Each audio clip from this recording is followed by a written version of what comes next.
मैं खुद अपनी बात करूं, छोटे छोटे बच्चे ना, छोटे छोटे बच्चे चींटियों को मारते रहते हैं बचपन में। छोटा बच्चा देखेगा चींटी जा रही, हाथ रख देगा, उसको मजा आता है छोटे बच्चे को। बोलो हाँ, आप भी छोटे थे ना, तो छोटे छोटे जो कीड़े पतंगे घूमते थे ना, उनको पकड़ के आप लोग मारते रहते थे। बोलो हाँ कि ना। अब बताइए, किसी को याद है कि आपने कितने जीव मारे हैं? किसी को याद हो तो बताओ। मुझे याद है कुछ कुछ कि मैं बचपन में ऐसे गलतियों से अनजान था, कुछ था नहीं, चींटियों के ऊपर पांव रख दिया। तो ये सब पाप तो था, लेकिन जब समझ आती है तब तक वो पाप हो चुके होते हैं। जब तक समझ आती है तब तक हम लोग बहुत सारे पाप कर चुके होते हैं, जाने और अनजाने में। कितने जीव हैं। मैं बचपन में छोटा था तो बंदूक लेके, मेला में नहीं मिलती बंदूक, तो गर्मियों में ना मक्खी बैठी रहा करती थी, तो मैं दूर से मक्खियों पर निशाना लगाया करता था बंदूक से। तो निशाना जाके सही लगे तो मक्खी मर जाए, और तब बड़ा मजा आता रहा, वाह निशाना सही लगा जाए। लेकिन बाद में पता चला यार बेफजूल पाप था ये। बोलो हाँ, तो ये पाप तो थे ना। आप में से भी शायद बहुत लोग ऐसे हों जो बचपन में ऐसे पाप किए हो, क्योंकि नॉलेज तो होता नहीं है, ज्ञान होता नहीं। अब वो पाप हैं। अब देखो हम लोग वो पाप भूल गए। अब मैंने कितनी मक्खी मारी होंगी ये मुझे भी नहीं पता, मैंने कितने इस तरह की जीव हत्या की होगी मुझे ही नहीं पता। लेकिन वो भले ना पता हो, पर वो पाप है तो साथ में, वो जब मौका मिलेगा घुस जाएगा। और फिर मुझे लगेगा कि हमने तो कोई पाप किया नहीं, फिर हमें ये क्यों मिल रहा है। नहीं, कई बार आप लोग भूल जाते, भुलक्कड़ है ना हम लोग। हम लोग क्या हैं? भुलक्कड़ है, भूल जाते हैं। किया हमने, आपका दिल दुखाया और भूल गए। हमने आपको गाली दे दी, अपमान कर दिया और हम भूल गए। हम भूल गए, ईश्वर थोड़ी भूला है। आपने कई बार ऐसे शब्द कह दिए कि सामने वाला रो पड़ा, हाँ या ना? इतना कठोर कह दिया, क्या ये पाप नहीं था? पाप 3 जगह से होता है, मनसा, वाचा, कर्मणा। पाप कितने जगह से होता है? 3 जगह से। मन से पाप होता है। जैसे मन से पाप क्या है? जैसे आपने किसी पुरुष को देखा और देख के ही आपका मन उसकी तरफ चला गया, वाह कितना सुंदर है, ये मुझे मिल जाता। तो ये आपने उसे छुआ नहीं, पर मन तो चला गया, ये भी एक पाप है, ये मनसा पाप हो गया। पुरुष लोग स्त्री को देखते हैं, वाह कितनी सुंदर है, मन चला गया, ये भी पाप है। आप मानो ना मानो ये पाप है। आपने छुआ नहीं, आपने कुछ किया नहीं, आपने बोला भी नहीं कुछ, लेकिन आपका मन तो चला गया ना। पराई औरत में मन जाना पाप है, पराई पुरुष में मन जाना पाप है। अब गया मन, अब मन को कौन रोके? मन तो मन है, पर गया ना, वो पाप है। मनसा पाप। कौन सा पाप है वो? मनसा। दूसरा पाप होता है मनसा वाचा। वाचा मतलब वाणी से पाप। आपने बोल दिया, किसी को गलत बोल दिया, ये बूढ़े बैठे हैं, हमने बूढ़े का अपमान कर दिया, इन्हें जलील कर दिया, तो ये तो बेचारे चले जाएंगे, लेकिन इनका दिल दुख जाएगा। और जब दिल दुखेगा तो वो पाप किसे लगेगा? कि मैंने अपमान किया ना आपका, मैंने आपको जलील कर दिया, तो वो अपमान का वाचा पाप हो गया। मैंने वाणी से पाप कर दिया, आपका दिल कहां से दुखा दिया? इसलिए मन से जो आप सोचते हैं वो भी पाप है। बोलो हाँ। अच्छा एक बात बताओ मेरी माँ, आप जितनी पत्नियां बैठी हैं बताओ, पराये पुरुष के बारे में सोचना भी एक पतिव्रता नारी के लिए पाप है या नहीं? बोलो बोलो, हाँ या ना? हमारे देश में पराये पुरुष के बारे में पतिव्रता नारी के सोचने में भी पाप लगता है, और आजकल लोग लिव-इन को भी गलत मानने को तैयार नहीं है। देख लीजिए जरा, लोग कहते हैं मेरी मर्जी, मैं किसी के संग रहूं, पराई औरत के संग रहें, पराई पुरुष के संग रहें। सोचिए, हमारे यहां सोचना भी पाप है। तो छूना कितना बड़ा पाप होगा, और पराये पुरुष और पराई स्त्री के संग लिवन में रहना कितना बड़ा। लेकिन इसे आजकल कोई कानून कहता है, कानून इसकी इजाजत देता है। कानून अलग है, धर्म अलग है।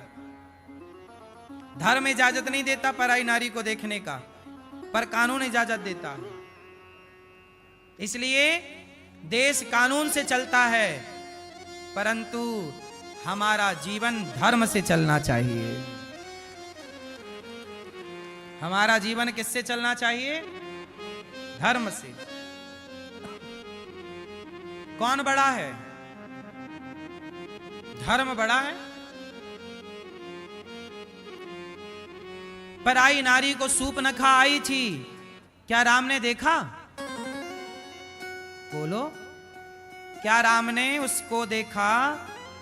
बोलो, नहीं देखा।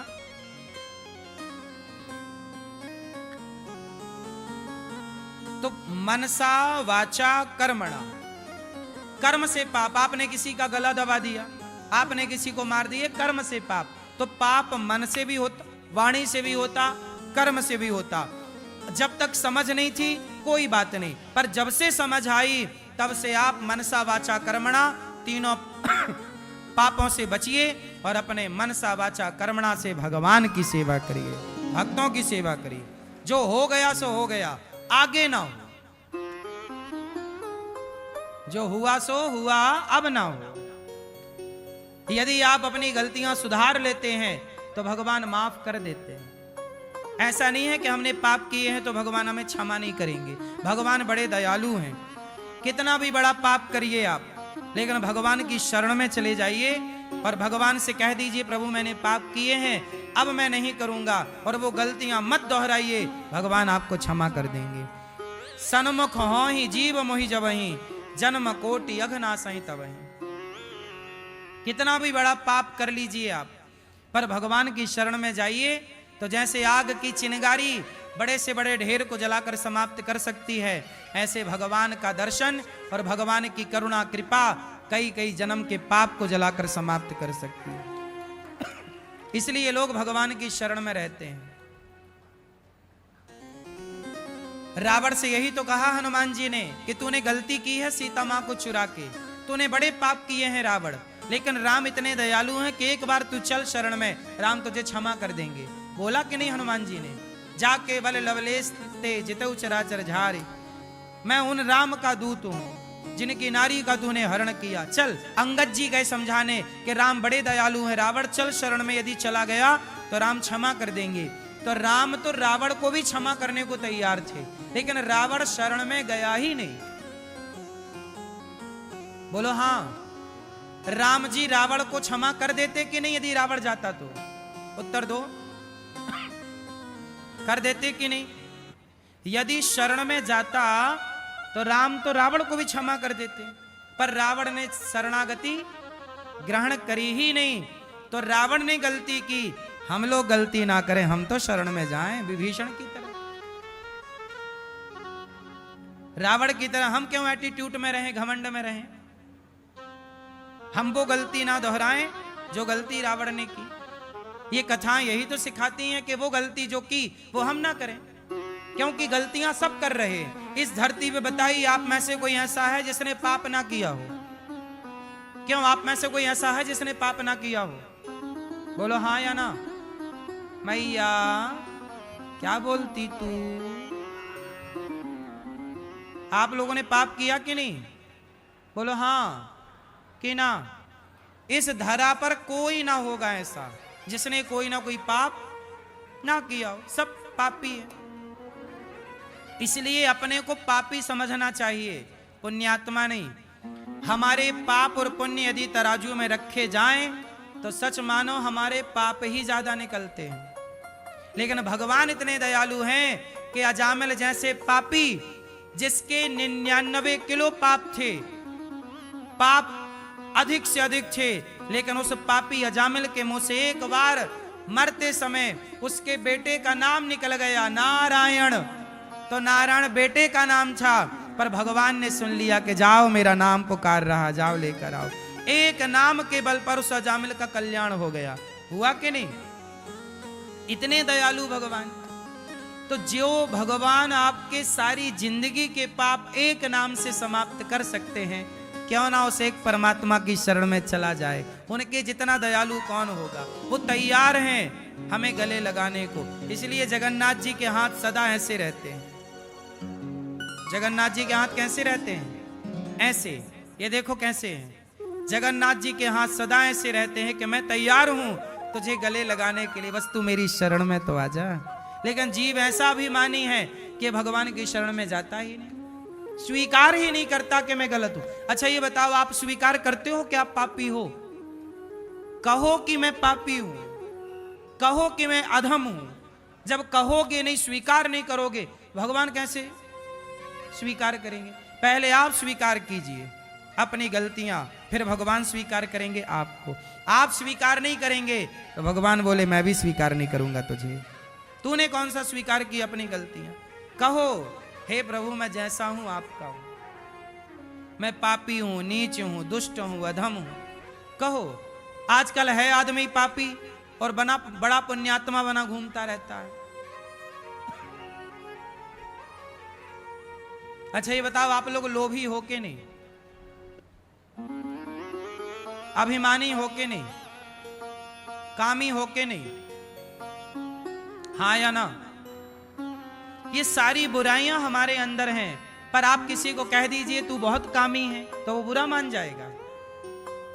किसी को आप कह दीजिए तू बड़ा घमंडी है, वो बुरा मान जाएगा। कहां घमंड कर रहा हूं, करता है पर मानता नहीं। मैया सो गई क्या मेरी मां?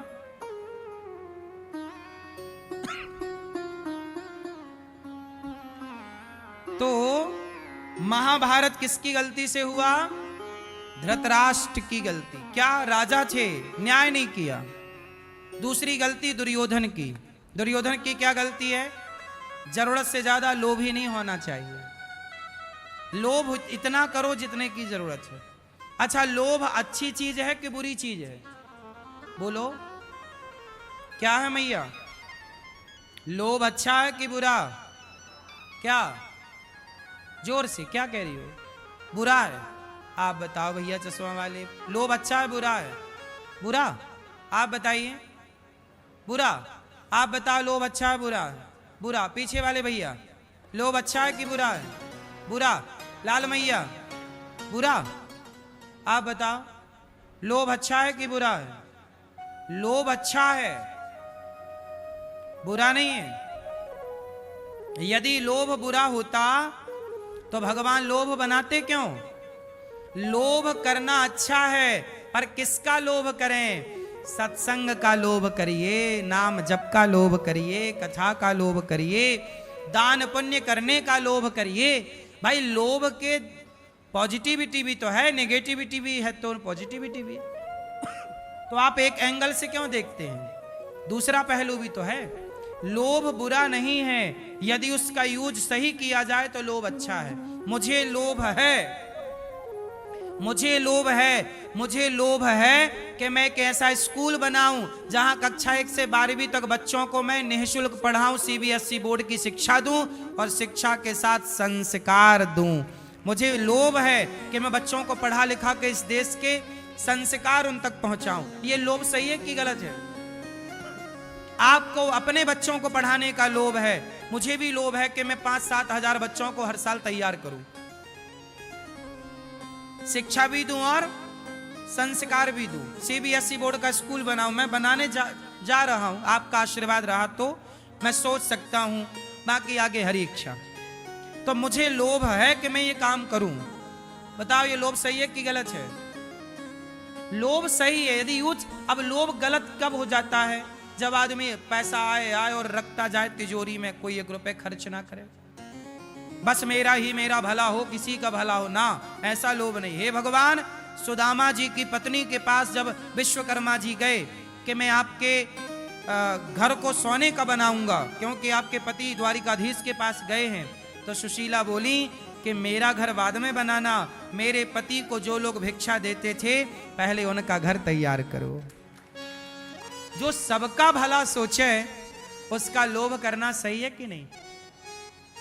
आप भी लोभ करिए और ज्यादा पैसा कमाइए और ज्यादा पैसा कमा के उसको समाज की सेवा में लगाइए। अब ये हमारे अमित भैया हैं, ये भी पैसा कमाते हैं, इनको भी लोभ है, पर ये इनका लोभ क्या है कि अपने माँ को भागवत सुनवाऊं, अपने माँ को तीर्थ करवाऊं। पैसा होगा तो ये सब करा पाएंगे, पैसा नहीं होगा तो क्या करेंगे। आज इन्होंने वृद्ध माताओं की सेवा की, दान किया, तो दान करने के लिए भी तो पैसा हो, और पैसा कहां से आएगा भाई? मेहनत करके कमाओ, उसका लोभ होना चाहिए थोड़ा। जो है उचित लोभ सही है, अनुचित लोभ गलत है।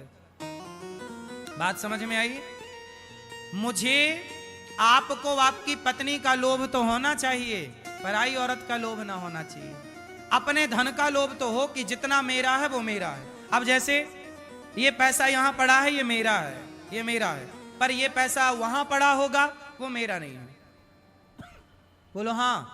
आपका पैसा रास्ते में गिर जाए और मैं पीछे पीछे जा रहा हूं, 1 करोड़ रुपया पड़ा है, तो वो मेरा नहीं है, मुझे उसका लोभ नहीं है। पर मेरा 1 रुपया गिर जाए तो मुझे लोभ है, मैं उठा के जेब में डाल लूंगा, मेरा है। अपने का लोभ रखिए साहब, पर दूसरे का लोभ ये है। 2 धाराएं हैं, एक पॉजिटिविटी, एक नेगेटिविटी, 2 विचारधारा। बात समझ में आई कि नहीं? तो लोभ गलत नहीं है यदि सही वे पर है तो। भैया क्या बोलती हो, सही है कि गलत है? आप अपने पैसे का लोभ करिए, पर दूसरे का लोभ अपना बचाओ, और अपना लोभ करिए कि मेरे द्वार पे संत आए, मैं रोटी खवाऊं, मैं सेवा करूं, भगवान मुझे इतना दो कि मैं समाज की सेवा और कर सकूं। ये लोभ होना चाहिए। मुझे लोभ है, मैं ज्यादा पैसा, मेरे पास आज कितना पैसा है लोगों के पास, मेरे पास इतना पैसा होता तो मैं ना जाने देश के कितने स्थानों पे स्कूल बना बना के समाज की सेवा कर देता। पर पैसा नहीं है, इसलिए थोड़ा मजबूर हूं, क्या करूं। जो पैसा आता है उससे काम होता है। तो मेरे को भी लोभ है कि पैसा आए तो ये अच्छे काम हो। बताइए मेरा लोभ सही है कि गलत है? बोलो मेरी माँ, मुझे भी तो कमाना पड़ता है ना। मेरी माँ 300 माताएं, नहीं कमाऊंगा कैसे काम चलेगा? लोभ तो है। लोभ गलत नहीं है यदि सही है तो। चलो दूसरी बात करते हैं। काम, काम गलत है कि सही है? काम मतलब काम वासना। बताओ वासना का होना सही है कि गलत है? जोर से। सही है गलत है? फास्ट। सही है कि गलत है? क्या है? सही है। काम सही है। अरे काम ना होता तो आप लोगों का जन्म ही ना होता। ये संसार को चलाने के लिए काम चाहिए। ये सृष्टि की रचना काम से हुई है। तो काम सही है कब? जब आप अपनी पत्नी के साथ रहें, अपने पति के साथ रहें, और पति पत्नी के साथ रहकर ही आप अपनी कामनाओं को पूरी करें, तब काम सही है। पर जब आप अपनी पत्नी के अतिरिक्त, पति के अतिरिक्त पराये पुरुष, पराई स्त्री को देखते हैं, तब वो काम गलत हो जाता है, तब वो वासना गलत हो जाती है। तो अपनी पत्नी, अपने पति को देखना क्या गलत है? पर पराई औरत, पराई पुरुष को देखना।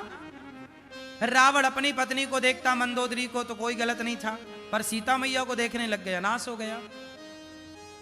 तो काम सही है, क्यों? किसी काम से संसार चलता है, लेकिन इसका क्या सही अर्थ है, क्या गलत, ये समझ लेना चाहिए। क्रोध भी सही है। बताओ क्रोध सही है कि गलत है?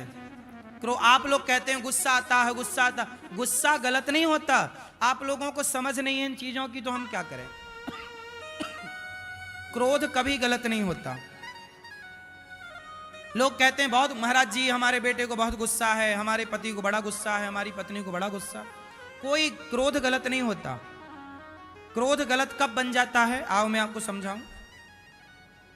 भीष्म पितामह बैठे थे और उनके सामने द्रौपदी के कपड़े उतर रहे थे, और भीष्म पितामह को गुस्सा नहीं आ रहा था। बताइए वहां गुस्सा आना चाहिए था कि नहीं? बोलो।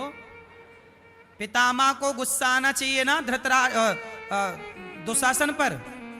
बोलो हाँ। पकड़ के 2 थप्पड़ मारना चाहिए था ना गालों में। मूर्ख क्या करता है, भाभी के कपड़े उतार रहा, 2 थप्पड़ जमाते गाल पर। पितामह को गुस्सा नहीं आया, और पितामह को गुस्सा आ जाता तो यह महाभारत ना होता। पितामह को गुस्सा नहीं आया इसलिए महाभारत हुआ। तो जहां गुस्सा आना चाहिए, कोई गलत हो रहा है आपके सामने, क्रोध करो। पर जहां क्रोध की जरूरत नहीं है, पत्नी कुछ कह रही है वहां कुछ क्रोध ना करो, मां कुछ कह रही है वहां क्रोध ना करो, बाप कुछ कह रहा वहां क्रोध ना करो, घर परिवार की बातों में क्रोध ना करो। भाई दो बात कह दे तो कह दे, काहे को गुस्सा करना, भाई है। पत्नी आज कुछ कह रही है, कह लेने तो, काहे का गुस्सा, पत्नी है। और आप लोग गुस्सा करते हैं अपनों पे, और बाहर तो बिल्कुल बिल्ली की तरह म्याऊं म्याऊं करते रहते हैं, और घर पे गुस्सा करते हैं। जहां गुस्सा करना चाहिए वहां गुस्सा करना धर्म है। फिजूल में गुस्सा मत करिए। फिजूल का गुस्सा क्यों करना, क्यों मेरी मां? तो बताइए, क्रोध सही है कि गलत है? ईश्वर ने जो जो बनाया है सब सही बनाया, आप लोगों ने उसका यूज गलत किया तो आपको गलत लगने लग गई चीजें। जैसे मिसयूज कहते हैं, हाँ या ना? हर चीज का सही उपयोग हो तो कोई ईश्वर का बनाया, ना स्त्री गलत है ना पुरुष गलत है, ना पत्थर गलत है ना मिट्टी गलत है। मुझे तो कोई गलत नहीं लगता। गलत तब हो जाती हैं चीजें जब आपका नजरिया बदल जाता है। जो गलत है उसे गलत कहिए, हाँ या ना? इसलिए मेरी मां, क्रोध बहुत अच्छी चीज है, क्रोध जरूर करना चाहिए। उन पर क्रोध करो जो आज भारतीय संस्कृति को बिगाड़ने पर तुले हैं। मैंने तो भारत की संस्कृति को बनाने के लिए एक वक्तव्य दिया, उस पर विवाद खड़ा कर दिया मीडिया ने। तो बताइए, मेरा कहा हुआ समाज के लिए सही था कि गलत था? लिविन में मत रहो बेटा, लिविन में मत रहो। पराई स्त्री पराये पुरुष के संग मत रहो, अपने को किसी के आगे मत परोसो, अपने आप को किसी के आगे मत परोसिए। ये मेरा वक्तव्य सही है कि गलत है? अब कुछ लोग कहते हैं कि आप कौन होते हैं रोकने वाले? तो ये समाज को ये लोग गलत दिशा में ले जा रहे हैं जो कह रहे हैं कि आप कौन होते हैं रोकने वाले। हम कहते हैं आप सब रोकने वाले हैं। कोई भी बच्चा गलत करता हुआ दिखे, आपका धर्म है कि आप उसे समझाओ कि बेटा ये गलत है। अब ये थोड़ी कि भाई आप कौन होते हैं बोलने वाले, नहीं, हम भारत में रहते हैं, हम कोई अमेरिका थोड़ी रहते हैं। हमारे भारत में तो हमारे गांव में कोई बूढ़ा व्यक्ति आ जाता था ना, तो मोहल्ले के बच्चे बैठे रहते थे, लड़का लड़का हम लोग बैठे रहते थे, और गांव का कोई बुजुर्ग आ जाता तो हम लोग खड़े हो जाते थे उस बुजुर्ग के सम्मान में, जबकि वो कोई लगता नहीं था रिश्ते में। कोई लड़का बीड़ी पी रहा था और बूढ़ा आ गया, तुरंत बीड़ी छिपा लेता था। बोलो हाँ, ये दौर किस किस ने देखा है? देखा है ना कि गांव का कोई भी बुजुर्ग हो, उसके सामने गांव का कोई भी लड़का बीड़ी नहीं पीता था। बोलो हाँ, सही है ना? क्योंकि उस बुजुर्ग के प्रति, उस बड़े के प्रति सम्मान था, इज्जत थी। हम इस भारत में रहते हैं जहां बुजुर्गों का सम्मान होता है। ये थोड़ी कि नहीं जी कोई कुछ कर रहा हो आपको क्या। आज के लड़के तो सिगरेट पी पी के बूढ़ों के मुंह पे धुएं का गुब्बारा फेंक रहे हैं। क्या ये धर्म है? बोलो, ये अमर्यादित है। आप बुजुर्ग हैं तो भले आप मेरे रिश्तेदार नहीं हैं, लेकिन आपका सम्मान करना मेरा धर्म है। यही भारतीय संस्कृति है, यही हमारे संस्कार हैं। और आजकल कुछ मीडिया कहती है कि आप कौन होते हो बोलने वाले। भाई साहब, हम बचपन से यही संस्कार पाए हैं कि गलत को रोकेंगे। कोई भीष्म पितामह की तरह चुप बैठे रहें? होने दो समाज में गलत फिर। इसलिए बोलना चाहिए, आपको भी बोलना चाहिए, हमें भी बोलना चाहिए। हम सब मिलकर बोलेंगे तब ये कचरा साफ होगा। मैया, सही है कि नहीं? आप लोग बताओ, बोलना सही है कि गलत है? ये लोग कहते हैं कि कोई माई लाइफ माई चॉइस, आप कौन होते हैं? हम क्या उत्तर दें बताओ फिर?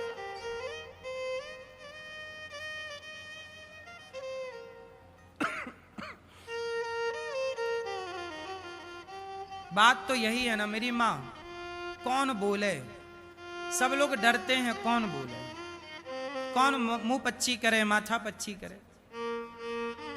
लेकिन इसी ना बोलने के कारण ना इतना रायता फैल गया। हमारा देश संस्कारवान है, संस्कृति हमारी उत्तम है। ऐसे ना गवाओ मेरी माँ, इस भारतीय संस्कृति को बनाए रखो, काम आएगी, ये संस्कार ही काम आएंगे। मैंने बचपन में ये संस्कार ना पाया होता ना, तो आज मैं बेसहारा माओ के पांव क्यों दबाता। देखो माओ को चलो रहने की व्यवस्था होती, आप भी कर सकते हो माताओं की व्यवस्था, भोजन आप भी दे सकते हो, लेकिन ये दास माताओं के पांव दबाता है। आजकल बेटा अपने माँ बाप के पांव दबाने में शर्म करता है, लेकिन ये दास उन माताओं के पांव दबाता है जिन माओं का कोई हमसे संबंध नहीं है। ये क्या था, ये मेरे बचपन का वही संस्कार था, बड़ों की सम्मान का। ये संस्कार मैंने पाया है, विरासत में पाया है। और आप कहते हो आप कौन होते हो बोलने वाले, क्या करे साहब, वो खून में चला गया है, इसलिए बोले बिना रह नहीं पाते। जब गलत देखते हैं ना तो चुप नहीं रहा जाता। क्या करें भैया आप बताओ, चुपचाप तमाशा देखते रहें। चाणक्य ने जब सिकंदर आया, जब आक्रांता आए, तो चाणक्य ने जाके धनानंद को बोला, धनानंद जाग जा भैया, हमारे देश में आक्रांता आ गए, आक्रांता घुस गए हैं और तू यहां नाच गाने में उन्मत्त हो रहा है। चाणक्य ने धनानंद को सचेत किया था, आगाह किया था, जाग जा जाग जा जाग जा। लेकिन धनानंद ने क्या किया, उल्टा चाणक्य का अपमान कर दिया, बाल पकड़ाया, चोटी पकड़ाई, चल बाहर। तब चाणक्य ने कहा, भाई मैं तो तेरा भला चाह रहा हूं, इस देश का भला चाह रहा हूं, आक्रांता घुस रहे हैं और तू बलवान राजा है, तू समझदार राजा है, और तू यहां वो नाचने वाली नाच रही और ये तू तमाशा देख रहा है। तू राजा ये नचनियों का नाच देखने के लिए बना है क्या, कि जनता की सेवा के लिए बना है? डांटा, चाणक्य ने डांटा तो धनानंद ने पकड़ा बाल और पकड़वा के बाहर फेंकवा दिया, चल बाहर, अपमान कर दिया।